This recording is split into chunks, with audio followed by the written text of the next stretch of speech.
The service lists him as Kia. We closed the file. Colonel.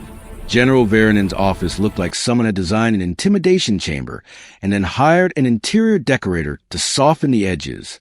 Polished chrome. Dark Terran would that probably cost more than a gunship.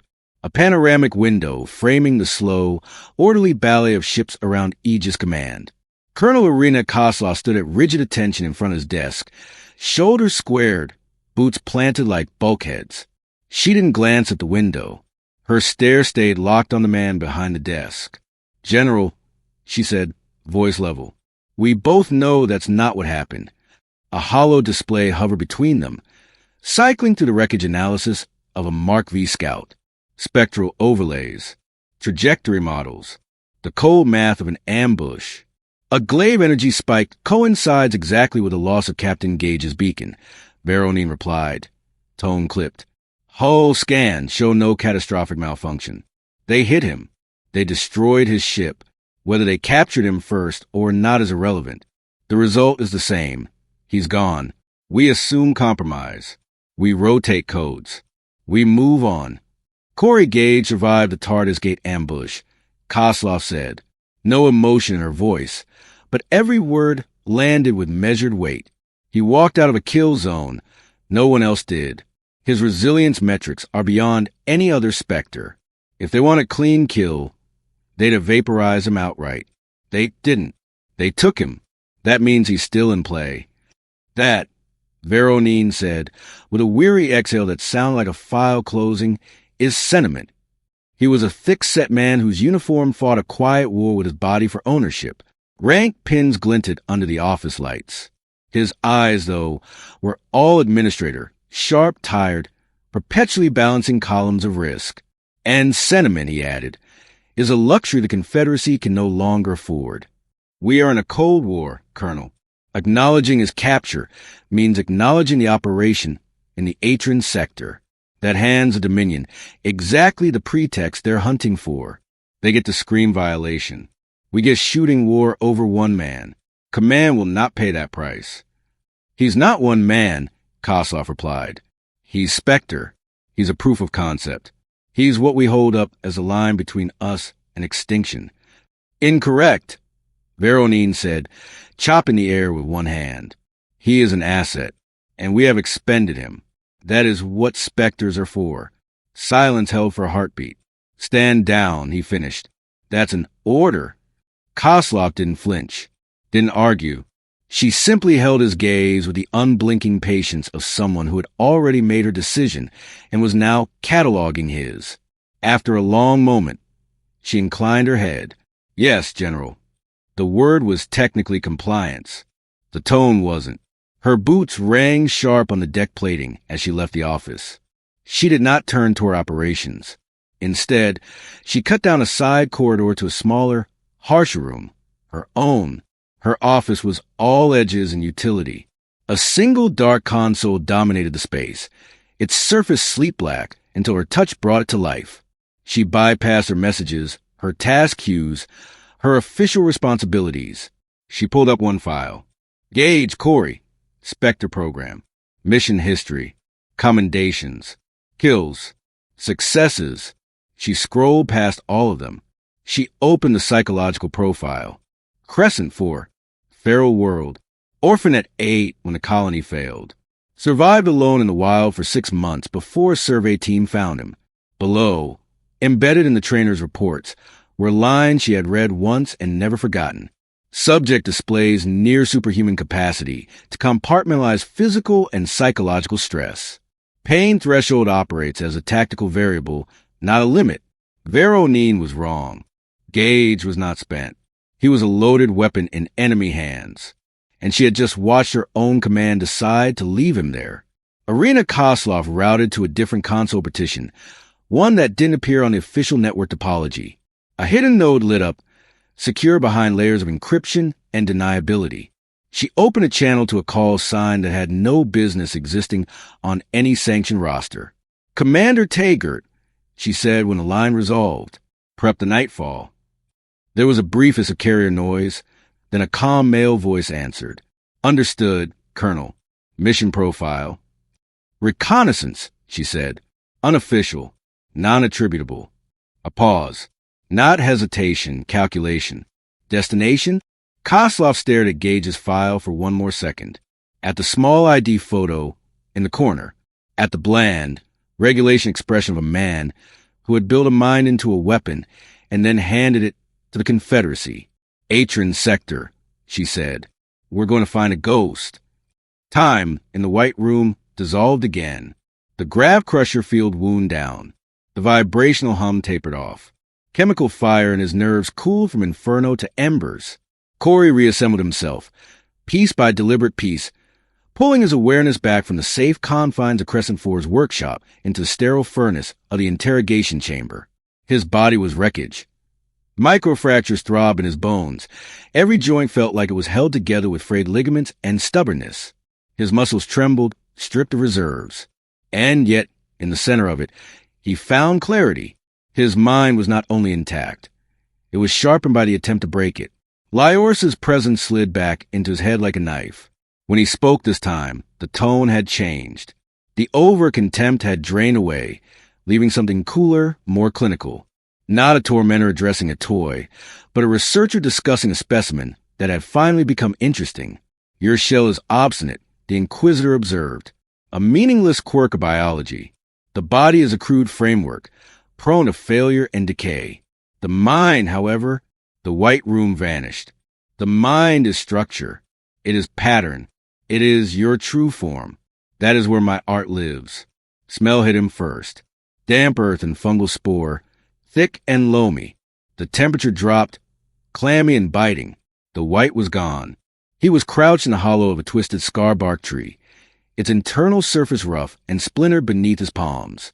He was small. His hands were scraped. His chest hurt with the tight, frantic effort of holding his breath. Outside, through a crack in the bark, Crescent 4 burned.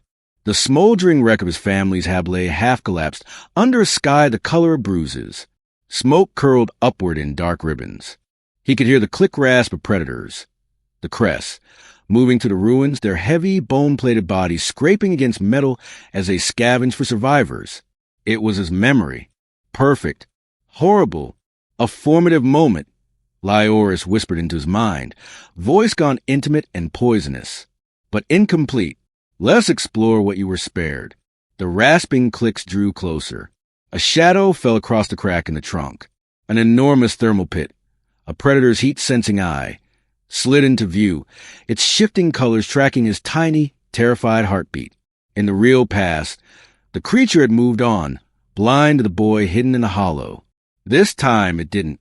With a splintering crack, the Cresta's jaws tore the tree apart. Corey tumbled backward, exposed, staring up a maw full of serrated bone and reeking breath. Claws pinned him down. Teeth descended. Pain impossible, annihilating, ripped through him. He tried to scream and snapped back into the white room with a hoarse gasp, heart pounding against the restraints, every muscle locked in phantom agony. The magnetic cuffs held as his body arched, sweat running cold down his forehead. That was at the first brushstroke. Lyoris murmured, satisfaction curling around the words. We have a vast gallery yet to fill. Our work has only begun. The Inquisitor painted and repainted the same nightmare. He made Corey watch his parents die 100 ways. 1,000. The crest slow. The crest fast. His parents fighting until claws silenced them. His parents surrendering. His parents running. Every permutation, every variant, every different arrangement of cruelty ended with the same helpless child forced to witness it, again and again. Corey clung to the anchors he had left, the weight of the restraints on his wrists, the hum of the field around his ankles, the knowledge of the room's shape. But Lyoris's psychic grip was total, stitching memory and constructed sensation together until the borders blurred. Grief slammed into him. Rage burned. Helplessness eroded the edges of his discipline grain by grain. Then, in what felt like the 1,000th loop, something misaligned. He was in the tree, hollow again. The hab smoldered. The sky outside was wrong. Not Crescent 4's usual clear, hard blue, but a mottled purple shot with thin clouds. Habit guided his gaze upward, the reflex of frontier kid always watching the heavens for storms. 2 moons hung there, one large and cratered, one smaller, scooting across the sky like a bright, hurried coin. The realization knifed through everything. Crescent 4 had 1 moon. Corey grabbed the discrepancy like a drowning man, seizing driftwood. That detail wasn't his. It didn't belong. Where had Lyoris pulled it from? He dove into the vault of his training, into the ordered shells of data he had memorized. Charts, surveys, tactical briefs. The image snapped into place. Not from childhood, but from a Glaive astronomical survey of the Crescent system, a capture report he had studied before deployment. Lyoris wasn't just mining his memories. He was supplementing them, patching over gaps with his own intelligence library to render the scene more vivid, more immersive. And in that embellishment, in that artistic pride, he had made a mistake. The simulations weren't pure recollection. They were composites, a fusion of Corey's trauma and Dominion data. That meant the torture chamber was also a database. Hope, cold, analytical, and utterly unromantic, took root beneath the grief. If the Inquisitor insisted on using Dominion intel to paint his horrors, then buried inside the pain there might be something useful, something vital, information. The stealth frigate Nightfall slid to the Atron sector like a shard of obsidian glass. In the cramped combat information center, light from consoles painted faces in pale blues and greens. The air smelled of recycled air, hot electronics, and too much coffee. Colonel Koslov stood behind the main command station, hands on the rail, eyes fixed on the scrolling data feeds. The debris field floated ahead on the hollow, a cloud of fractured metal and cooling plasma where Gage's ship had died. "Anything, Lieutenant?" she asked, voice as taut as a drawn wire. Lieutenant Layla Reed, the ship's tech specialist, didn't look up from her console. Her short hair was plastered to her forehead with sweat. Her eyes had the brittle focus of someone who'd been staring at noise long enough to start seeing ghosts. "Glaive plasma signatures are clean, Colonel," Layla said. "They swept the area hard. Most of the scout's frame is slag. What's left is junk and static. Gage would have jettisoned the core," Koslov said. He knew we'd come looking. So they looked. For 6 hours they combed the wreckage with micro-drones and gravimetric sweeps. Fragments of hull tumbled through the void, silent, scorched, anonymous. Finally, one ping rose above the background. A small armored cylinder, scarred but intact, tumbled slow and end over end a few kilometers from the densest debris. They reeled it in. Layla set to work immediately, tools and code rolling off muscle memory. "External casing is fried," she muttered. "Primary memory banks are cooked. It's a disaster in here. Like trying to rebuild a jigsaw puzzle after someone fed it through an industrial shredder." "Find me one piece," Koslov said quietly. "Just one." Layla rerouted power, bypassed fuse sectors, and through every decryption algorithm the Nightfall systems could handle at the mess. Hour bled into hour. Koslov waited behind her like a statue. A single line of green text finally appeared on Layla's screen. Her shoulders sagged on an exhale that sounded equal parts relief and exhaustion. "Got something," she rasped. "Tiny shard of data from the passive sensor logs. Recorded milliseconds before impact." "What is it?" Koslov asked. "A warp drive emission scan," Layla said, throwing it onto main display. A complex waveform bloomed in the air between them, a jagged mountain of energy signatures, frequencies and decay rates. "Here's the strange part," Layla went on, eyes sharpening as adrenaline kicked back in. "I've run it through every Glaive military profile we have. Every patrol boat, every cruiser, every Black Ops hull. Nothing matches. This trace is unique. High efficiency, low emission, custom tuning." Koslov frowned. "Civilian? Rich civilian," Layla said. "Or someone who wants to look like one. This is the kind of drive you mount on a private top-of-the-line ship. Something fast, quiet, expensive, and way beyond standard Navy issue." Koslov stared at the waveform. Veronine had assumed a standard patrol, an ordinary ambush. This didn't fit ordinary. "They didn't take him to a fleet facility," she said slowly. "They took him somewhere private. A deniable place for deniable work." Layla's fingers flew again. I'm cross-referencing the signature with every privately registered Glaive vessel in the Transstellar database, she said. A new list unfolded, scrolling fast. We're getting thousands of hits. Too many nobles, too many corporate flags. Filter, Koslov ordered. Political ties, military contracts, intelligence affiliations. Give me anyone rich enough to own that drive and ruthless enough to rent it to Inquisition. The list shrank. Hundreds of names. Then dozens. Layla froze. Wait. She highlighted a small cluster. These ships are all owned by high-ranking members of the Glaive Inquisition, she said. Psychic Warfare Division. Interrogators. Koslov felt her focus narrow to a needlepoint. They're specialists, she said. If they were going to crack a Spectre, they'd hand him to the best. I'm running a cross-check on known Inquisitors operating in this sector, Layla said. The query spun, processed, and returned a single name, pulsing red on a display. Hi, Inquisitor Lyoris. A chill skated down Koslov's spine. She knew that name. Everyone in Black Operations knew it, passed in whispers over warm drinks in dark rooms. An artist of the mind, they called him, a ghost who never left a mind unbroken. Open his file, she said. The dossier that appeared was blunt force censorship.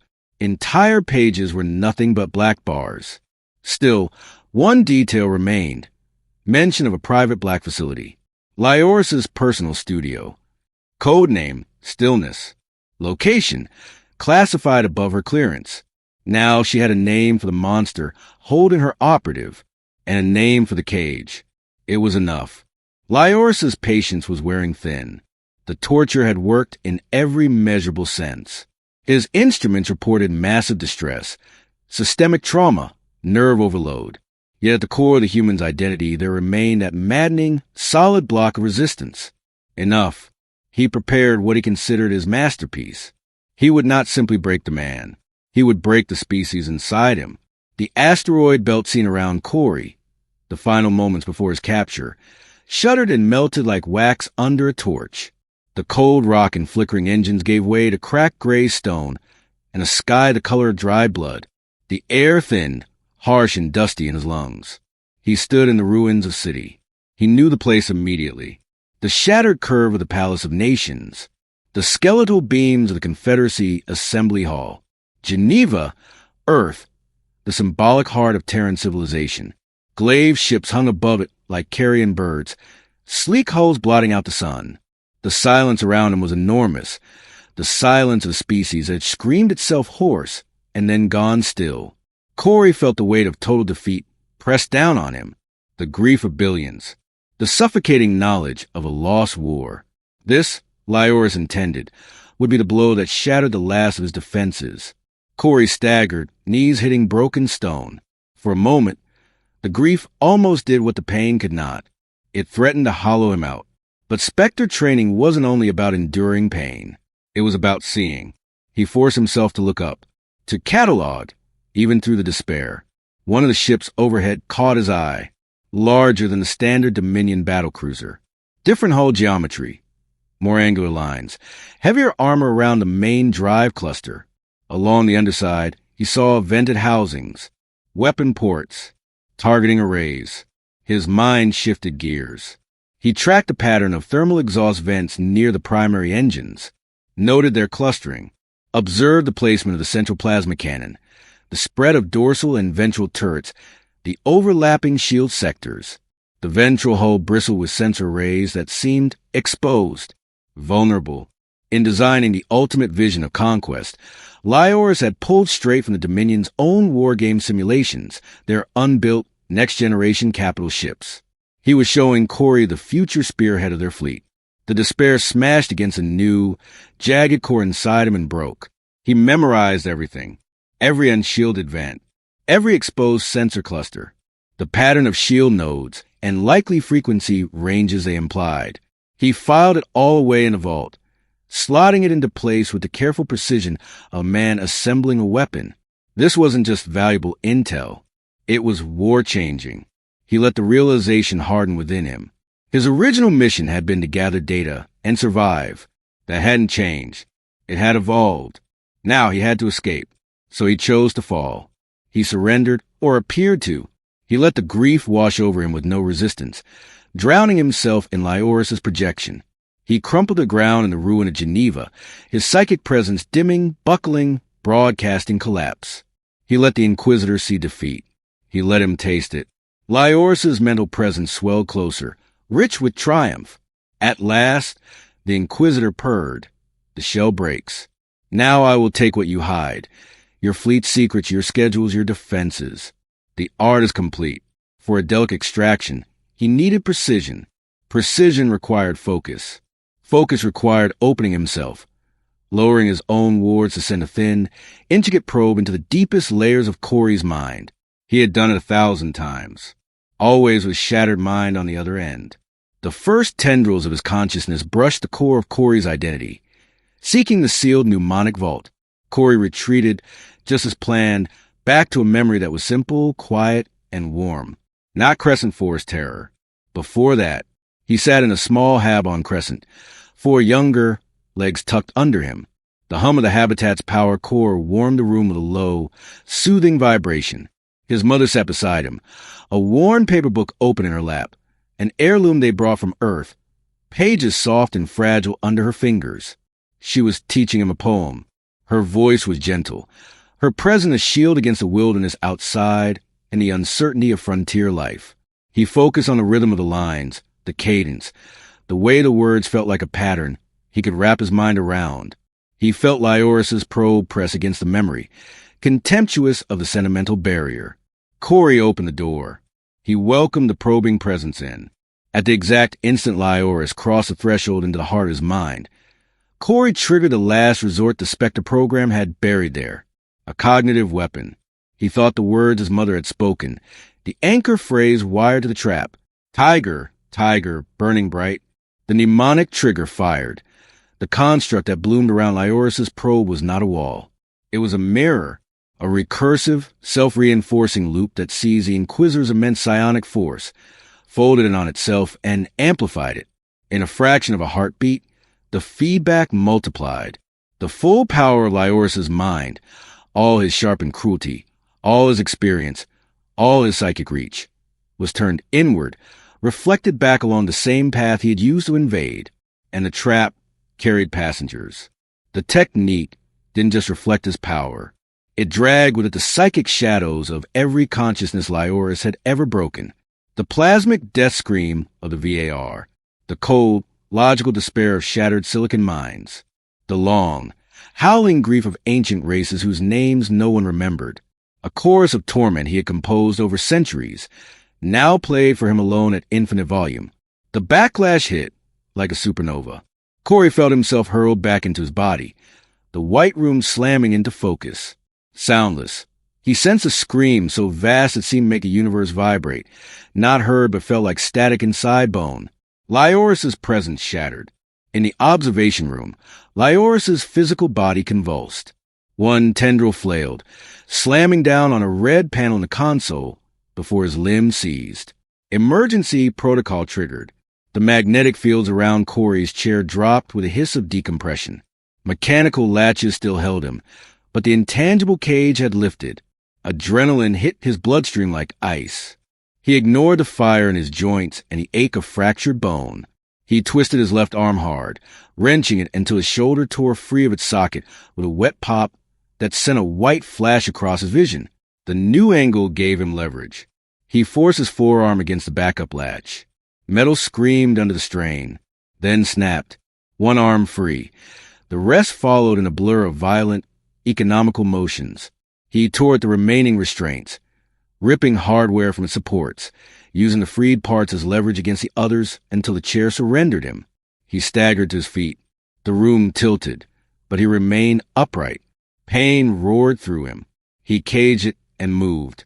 He slammed his dislocated shoulder against the edge of the chair with a strangled shout. The joint popped back into place in a jolt of lightning. He breathed through it, then hit the door controls. The interrogation chamber slid open. The observation room sat just beyond. Lyoris lay on the floor in a loose coil, all elegance gone. Arms and tendrils wrapped tight around his head, his long form trembling in small, continuous spasms. His eyes, bottomless black pools, stared at nothing. He looked like someone listening to a storm only he could hear. Catatonic, lost in the echo chamber Corey had turned his mind into. Two glaive guards burst in, drawn by the alarms. Plasma pistols leveled. They froze for a heartbeat, trying to reconcile what they were seeing. Their most feared Inquisitor curled on the floor like a terrified child, and the human subject standing over him, unbound. That heartbeat was enough. Corey drove forward, inside their firing angles before they could adjust. His elbow smashed into the throat of the first guard, cartilage crunching under the blow. The glaive collapsed, clawing at his ruined airway. Corey ripped the pistol from his falling hand and pivoted, bringing the weapons but down in a vicious arc across the second guard's elongated skull. Bone cracked. The guard dropped in a tangle of limbs. Corey stood over them, breathing hard, plasma pistol solid and hot in his grip. He stepped into the corridor beyond the observation room, a white, sterile artery leading deeper into stillness. He moved like a ghost through the silent nerve center of the enemy's favorite oubliette. The interrogation was over. The hunt, finally, ran the other way. A section of Stillness's outer hull glowed dull red, then split, plates peeling back like tinfoil under the Nightfall's thermal breaching charges. Alarms screamed through the station, a cascade triggered first by Lyoris' psychic collapse, now flaring into full chaos. Lights strobe red, doors cycled. Systems scrambled to interpret the overlapping emergencies. A perfect distraction. Commander Taggart stepped through the smoking breach with a three-person team at his back. Their matte black combat armor swallowed the emergency lighting, silhouettes sharp and economical. The air tasted of scorched metal and super chill coolant. Breach complete, we're in, Taggart reported, voice calm in Koslov's ear. Service corridor. Minimal resistance. On the Nightfall CIC, Koslov watched their helmet feeds, jaw tight.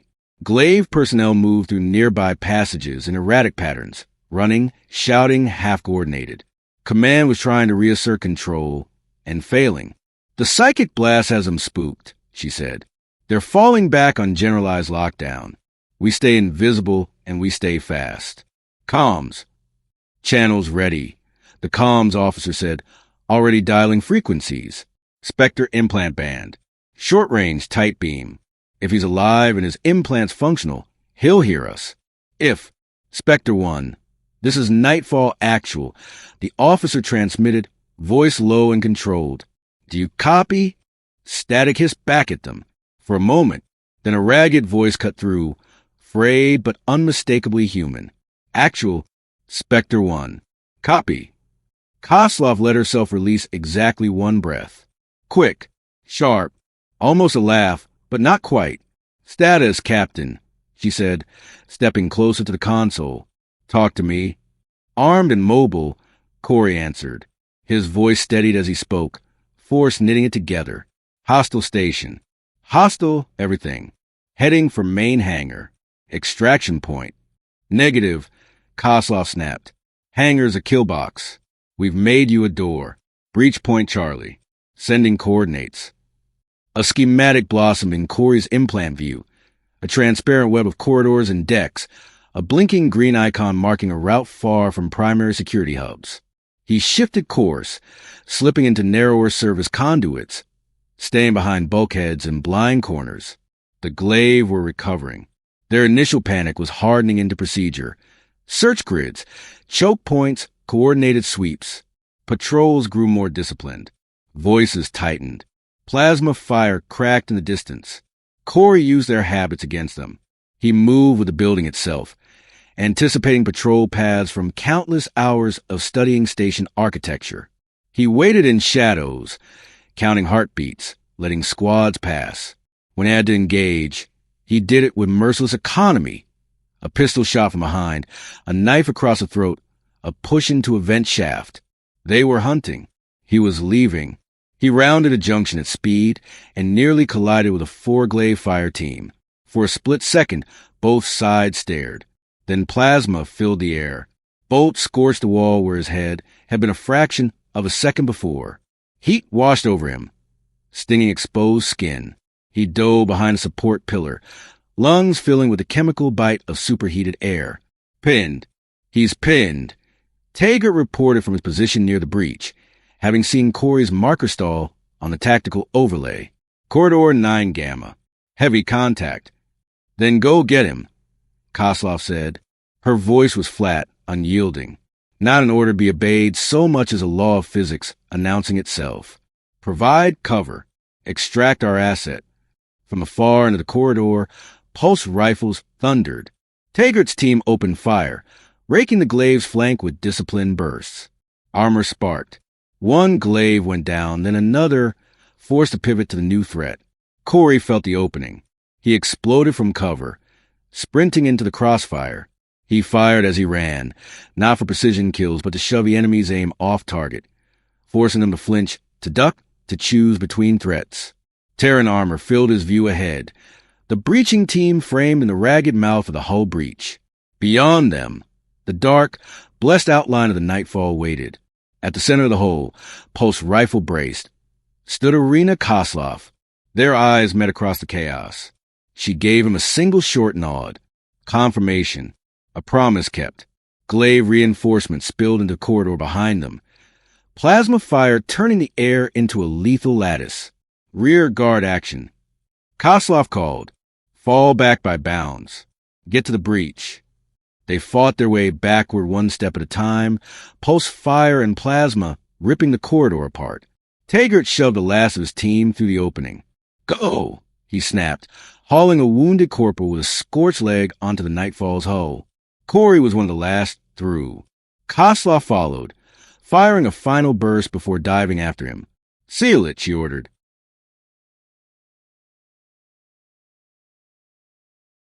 The breaching charges reversed in miniature, sealing metal over metal as the Nightfall pulled away.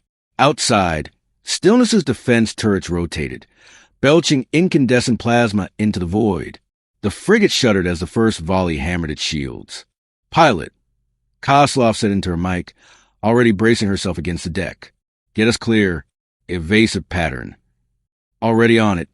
Jin, the pilot, said through gritted teeth. The Nightfall rolled, twisted, corkscrewed, its engines howling. Plasma fire stitched past, some close enough to smear glowing trails across the viewports.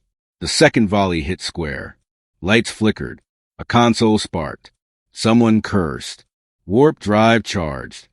Jin shouted, On your mark, Colonel. A third volley built across Stillness's guns, a sunbright storm gathering power. A direct hit would turn the Nightfall into expanding vapor. Mark, Koslov said. Space smeared. Stars stretched into pale lines. Gravity twisted. The frigate lurched as reality folded and unfolded around it. The massive plasma blast tore through the empty spot, where the Nightfall had been a heartbeat before. Then, stillness of a different kind. Hyperspace. They were gone. Corey lay on a narrow bunk in the Nightfall's medbay, surrounded by quietly beeping monitors and the faint antiseptic tang of medical foam. Pain was everywhere. Clean, honest pain, torn muscles, set fractures, stitched cuts. Pain that obeyed the rules of flesh. Pain that didn't talk. He could live with that. A medic worked in silence, binding ribs, spraying sealant across lacerations, checking bone knit. When she finished, she nodded once to Koslov, who sat on a stool near the bunk, helmet on the floor by her boots, and slipped out, leaving them alone. For a moment, neither spoke. The ship's distant hum filled the pause, a reassurance that they were still moving, still away. Report, Captain, Koslov said finally. Her voice was softer than had been in the CIC, but no less steady. He met her eyes. They were ringed with fatigue. Streaks of gray threaded through her dark hair, but the resolve there hadn't dulled. He closed his eyes and walked back through the hell he'd just left, pulling words out of experience and lining them up in sequence. He told her about the White Room, about Lyoris, about the simulations, about Crescent, 4 in Geneva, and all the ghosts in between. He described the Inquisitor's collapse in clinical detail, like a physician dictating notes on a case study. Then he opened the vault. New Glaive capital ship class, designation unknown, he said. His voice went flat, precise, the tone he used for mnemonics, for data, estimated length. 3.2 kilometers. Primary armament, one spinal-mounted heavy plasma cannon. Secondary, approximately 30 dorsal and ventral turret batteries along the hull's longitudinal axis. Kozlov listened without interrupting, expression unreadable. Hull composition, layered alloy composite. Key vulnerabilities, cluster of unshielded primary thermal exhaust vents aft of main drive, suitable for torpedo strikes.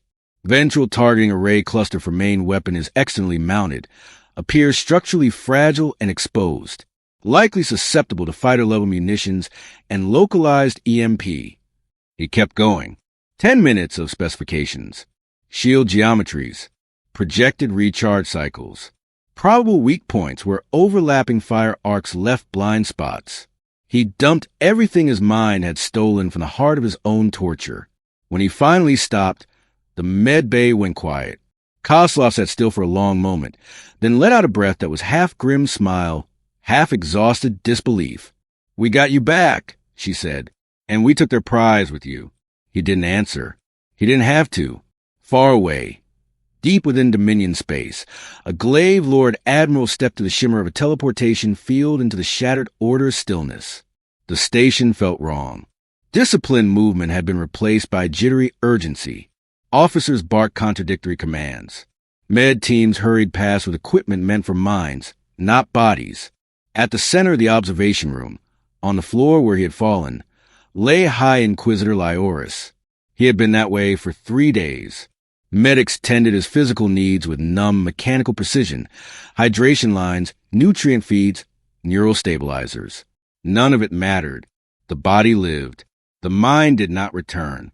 Lyoris's arms and tendrils were locked around his head, pressing in as if he could hold his skull together by force.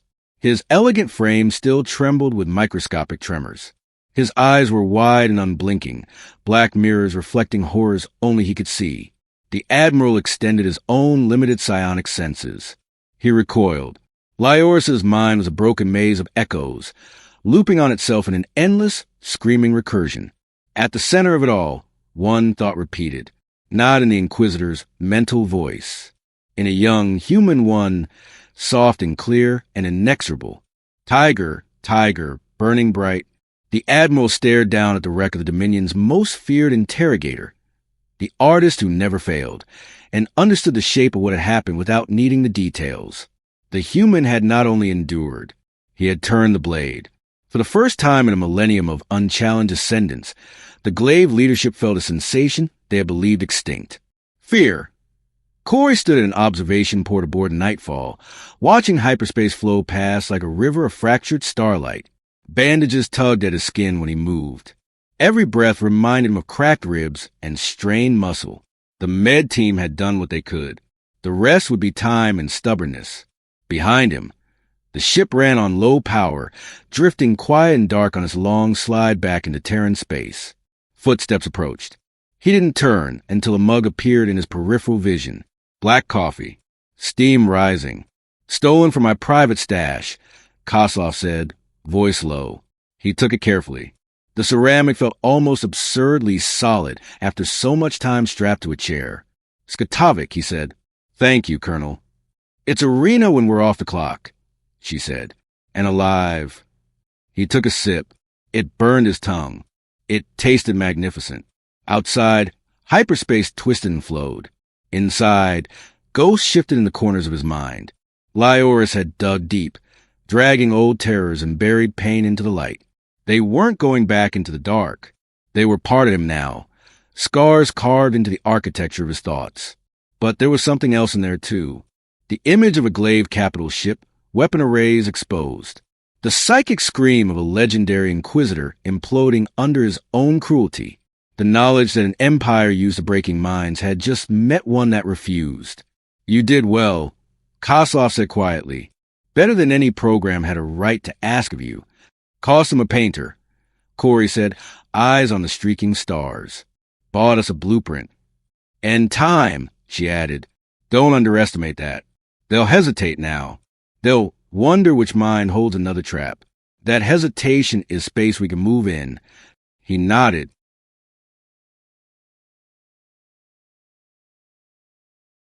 He had walked into stillness as a weapon to be broken. He had walked out as proof. Proof that humans could take the worst the galaxy had to offer, swallow it, and hand it back sharpened. Proof that an enemy who relied on fear had finally found something they couldn't predict. He took another sip of the coffee, letting the heat settle in his chest. "Rest while you can, Captain," Koslov said, turning to leave. "Command will want your debrief. Fleet will want your intel. And the Glaive, well, they'll want to forget your name." He smiled faintly at the viewport. "They won't," he said. She paused at the hatch, looking back. "No," she agreed. "They won't." The door slid shut behind her. Corey stood alone with the stars, battered but unbowed, carrying in his mind the shape of the weapon meant to end his species, and the key to breaking it. The war hadn't ended in that white room. It had started there, and now that the enemy finally remembered what it was to be afraid of humans, there was only one question left hanging in the dark between stars. What happens next when a fragile species of water and bone decides to make that fear the sharpest blade in the galaxy? If you liked our video, please don't forget to like, subscribe, and share it because we bring such good stories.